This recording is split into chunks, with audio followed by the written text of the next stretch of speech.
안녕하세요. 한국다문화센터 이현정입니다.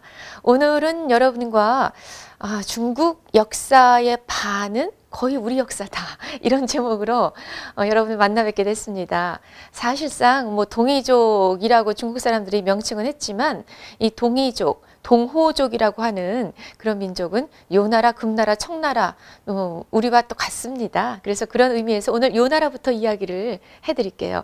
요나라는 당나라 멸망 후에 5대 19개 혼란 속에 용병으로 끌려온 그 거란족이 북부 중국에 세운 그런 왕조였습니다. 500여 년 동안 거란족은 중국과 유목민족의 지배와 간섭을 번갈아 가면서 당하고 살다가 이젠 안 되겠다 해가지고 힘을 규합해서 통일하는 것이 이제 요나라가 되거든요. 이 요나라의 시조가 아유라보기입니다. 실제로 이제 요나라 공주 비문에서 야율씨의 조상이 고시다라고 했거든요. 좀 의외죠. 발해 역시 태씨, 대씨의 조상은 고시라고 했습니다. 그러니까 모두 고구려를 계승해서 그 강대한 힘을 계승했다라는 것을 또 알리고 싶었던 것이겠죠. 고조선, 부여, 고구려, 발해, 그리고 요나라로 이 천자국의 계승이 이루어지게 됐다라는 말씀을 드린 겁니다. 자, 그 다음에는 금나라인데요. 금나라, 역시 금, 수금자를 씁니다. 성씨로는 김씨를 씁니다. 김씨는 중국에서는 아주 희귀 성씨거든요.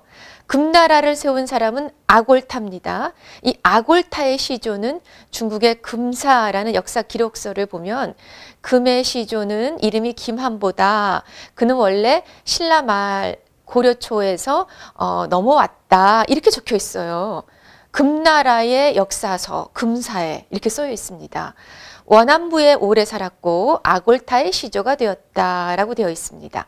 고려사에 또 보면 원안부 아골타가 황제라 칭하고 나라 이름을 김신금이라고 불렀다. 이렇게 되어 있어요. 옛날 우리나라 즉 신라 땅 평주에 승려 금준이 있었는데 신라가 망하자 여진으로 도피해 살다가 그가 금나라의 시조가 되었다라고 우리 역사에는 또 이렇게 적혀 있습니다. 후에 고려에 여진 사신이 와서는 이렇게 말했습니다. 옛날 우리 태사께서 일찍이 말씀하시기를 우리 조정이 대방 그러니까 고려에서 왔으니 자손에 이르러서도 의리상 귀부함이 마땅하니 지금도 역시 고려를 부모의 나라로 삼나이다 라고 말했대요. 조선시대 실학자 이수광이 지은 지복유설에는 옛날 금의 원안씨는 본시 고려인이었기 때문에 고려에 아주 후하게 대접을 했고 끝내 침범하지도 않았다. 이렇게 썼습니다. 또 의주는 원래 고려 땅이라 금이 요를 멸망시킨 뒤에 고려에 돌려주었다. 라고 이렇게 쓰여 있었습니다. 또 청나라의 만주원류고라는 기록을 보면 아골타가 세운 나라를 신라왕의 성씨를 따라서 국호를 금이라고 한다 라고 적혀 있어요. 지금도 만주적 어느 마을에 가면 우리와 똑같은 풍속을 이어가는 민족이 있습니다. 바로 그 후손들이 남아있는 것이겠죠. 자, 그리고 이제 청나라가 있습니다. 청나라 만주족 황실의 성씨는 애신강라입니다. 지금도 청걸륭제 7대 손이 아직도 살아있어요. 이분이 김괄이라는 여성분인데 애신강라, 아이신주어로라는 만주어로 이렇게 아이신주어로라고 읽고 한자로 바꾸면 이게 한 글자 금이 됩니다. 그래서 이분은 김씨성을 따르고 있다고 본인이 직접 말씀을 하셨고 이렇듯 청나라 역대 황제 이름 앞에는 모두 이 애신강라, 아이신주어로가 붙어 있습니다.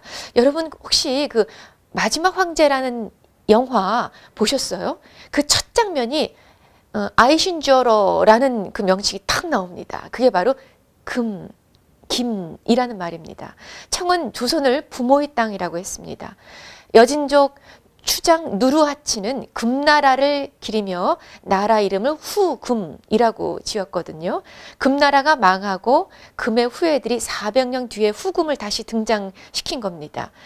이 후금이 국호를 또 다시 대청으로 개칭을 했고요. 중원의 광대한 제국을 이룩한 이 여진족의 금나라와 청나라는 우리와 같은 엄연한 단군의 후예들이라는 이야기가 됩니다.